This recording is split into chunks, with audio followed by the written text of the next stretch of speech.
இந்த வீடியோவில் இன்றைக்கி நம்ம செட்டிநாடு ஸ்டைலில் எப்படி கிராப் கிரேவி அதாவது நண்டு கிரேவி செய்ய போகிறோம் தான் பார்க்க போகிறோம். இந்த வீடியோவை ஸ்கிப் பண்ணாமல் கடைசி வரைக்கும் ஃபுல்லாக பாருங்கள். அப்போ தான் நீங்களும் வீட்டில் நண்டு கிரேவி செஞ்சு அசத்த முடியும். வாங்க வீடியோக்குள்ளே போகலாம்.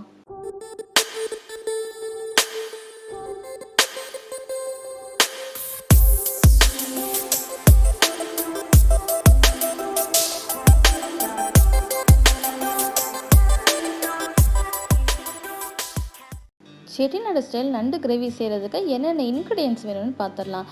நம்ம வீட்டில் இருக்க இன்க்ரீடியன்ட்ஸ் தான் எடுத்துக்க போகிறோம். வெளியே வாங்க போகிறது நண்டு மட்டும்தான். இப்போ ஃபஸ்ட்டு பார்த்தீங்கன்னா நண்டு நீங்கள் ரொம்ப பெரிய சைஸ் வாங்கினாலும் நல்லதாக இருக்கும்.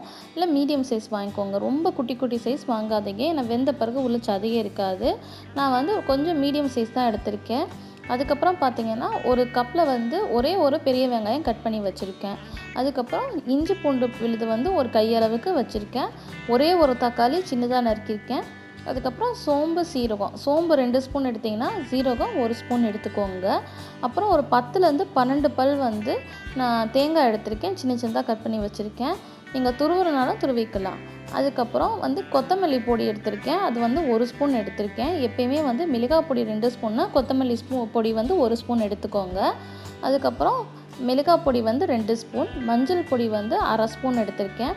முருங்கைக்கீரை எடுத்திருக்கேன். ஏன்னா நண்டில் முருங்கைக்கீரை போட்டு செய்யும் போது அந்த கிரேவியோட டேஸ்ட்டே வேறு லெவலில் இருக்கும். நீங்கள் செட்டிநாடு ஹோட்டல்லாம் சாப்பிட்டிங்கன்னா இது கண்டிப்பாக பார்த்துருப்பீங்க. அதனால் முருங்கைக்கீரை ஒரு சின்ன கப்பில் எடுத்திருக்கேன். அப்புறம் மிளகு, ஏன்னா மிளகு சேர்க்கும் போது ரொம்ப சுவையாக இருக்கும். அதனால் மிளகு எடுத்திருக்கேன். அது ஒரு ஸ்பூன் எடுத்துக்கோங்க.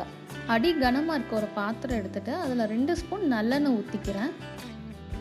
எண்ணெய் சூடானோன்னா ஒரே ஒரு பெரிய வெங்காயத்தை கட் பண்ணி வச்சுருந்தோம்ல அதை போட்டுக்கிறேன். அதை போட்டு லைட்டாக கிண்டி விட்டுக்கோங்க.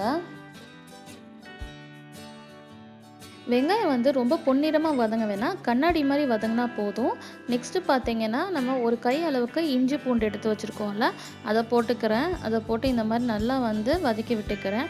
இஞ்சி பூண்டு போட்டுன்னா ரொம்ப நேரம் விட்டோன்னா அடி பிடிச்சிரும். அதனால உடனே தக்காளி போட்டுக்கோங்க. தக்காளி போட்டு இந்த மாதிரி நல்லா வதக்கி விடுங்க. நெக்ஸ்ட்டு பார்த்தீங்கன்னா நம்ம தேங்காய் எடுத்து வச்சுருக்கோம். அது துருவியும் போடலாம், இல்லை இந்த மாதிரி சில்லாவும் போடலாம். ஏன்னா எப்படியோ நம்ம அரைக்க தான் போகிறோம். அதனால் நான் சில்லாக தான் போட்டிருக்கேன். அதை எடுத்து போட்டுக்கிறேன். நெக்ஸ்ட்டு பார்த்தீங்கன்னா மிளகு வச்சுருக்கேன், அதையும் எடுத்து போடுறேன். இந்த ப்ராசஸில் நெக்ஸ்ட்டு எல்லாம் போட தான் போகிறோம். அதுக்கப்புறம் சோம்பு, ஜீரகம், அதாவது ஜீரகம் 1 ஸ்பூனு, சோம்பு 2 ஸ்பூன் எடுத்து வச்சுருந்தேன்ல அதையும் போட்டுட்டு இந்த மாதிரி கொஞ்சம் நல்லா வதக்கி விடுங்க.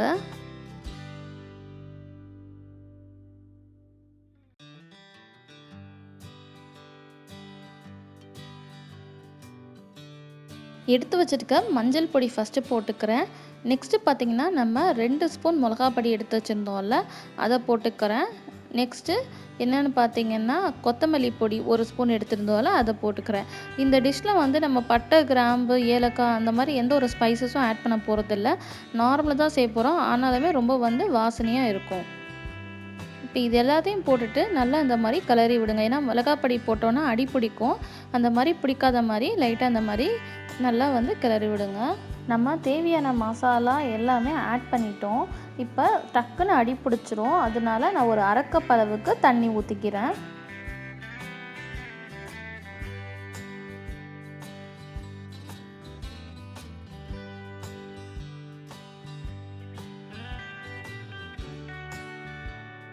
அந்த பேனை ஒரு லிட்டு போட்டு க்ளோஸ் பண்ணிவிட்டு ஒரு 3 மினிட்ஸ் நம்ம விட்டுறணும். அது நல்லா அந்த வேப்பர்லேயே வெந்துடும். ஸோ 3 மினிட்ஸ் கழிச்சு நம்ம ஆஃப் பண்ணிக்கலாம் அடுப்பை.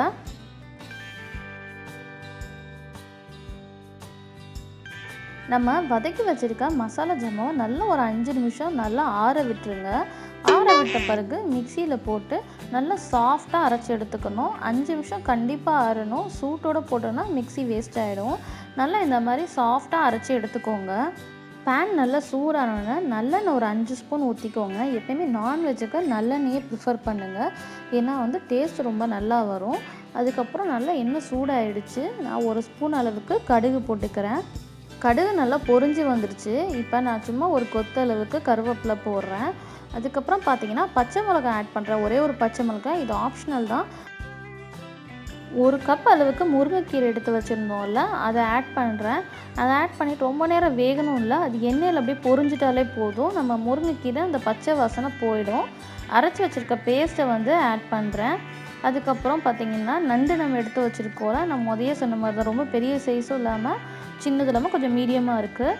அதை ஒன்று ஒன்றா இந்த மாதிரி அடுக்கி வைங்க. அப்படியே மொத்தமாக போட்டிங்க அப்படின்னா அதை வந்து உடஞ்சிடுற சான்ஸ் இருக்குது. உள்ளே இருக்க சதெல்லாம் வெளியே வந்துடும். அதனால் ஒன்று மேலே ஒன்று படாத மாதிரி நான் இந்த மாதிரி தனித்தனியாக எடுத்து வைக்கிறேன்.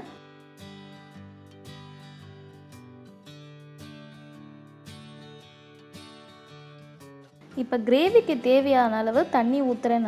நான் பார்த்தீங்கன்னா ஒரு 1.5 கப்புக்கு மேலே தான் தண்ணி ஊற்றிருக்கேன். ஏன்னா எனக்கு ரொம்ப வந்து கட்டியான கிரேவி வேணாம், அதனால 1.5 கப் அளவுக்கு தண்ணி ஊற்றிருக்கேன். அதுக்கப்புறம் 3 ஸ்பூன் அளவுக்கு உப்பு ஆட் பண்ணுறேன். நம்ம இந்த ஸ்டேஜில் உப்பு ஆட் பண்ணிட்டோன்னா அது வந்து நல்லா நண்டில் உப்பு பிடிச்சிருக்கும். லாஸ்ட்டில் ஆட் பண்ணோன்னா கிரேவியில் மட்டும்தான் உப்பு இருக்க மாதிரி இருக்கும். ஸோ உப்பு ஆட் பண்ணிவிட்டு கொஞ்சம் மிக்ஸ் பண்ணி விட்டுட்டு ஒரு லிட் போட்டு க்ளோஸ் பண்ணி வைக்க போகிறேன் ஒரு 10 மினிட்ஸுக்கு. 10 நிமிஷத்தில் நம்ம கிரேவி வந்து நல்லா ரெடி ஆகிடுச்சு. நண்டும் நல்லா வெந்துருச்சு.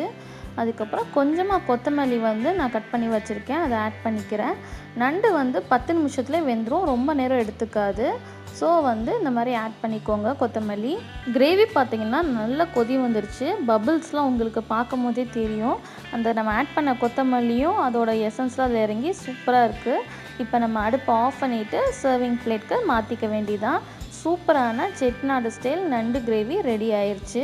பார்க்கவே சூப்பராக இருக்குல்ல செட்டிநாடு ஸ்டைல் நண்டு கிரேவி. நீங்களும் வீட்டில் செஞ்சு பாருங்கள், ரொம்ப சுவையாக இருக்கும். இந்த மழை காலத்திலலாம் எல்லாருக்கும் கோல்டு பிடிச்சிக்கும்.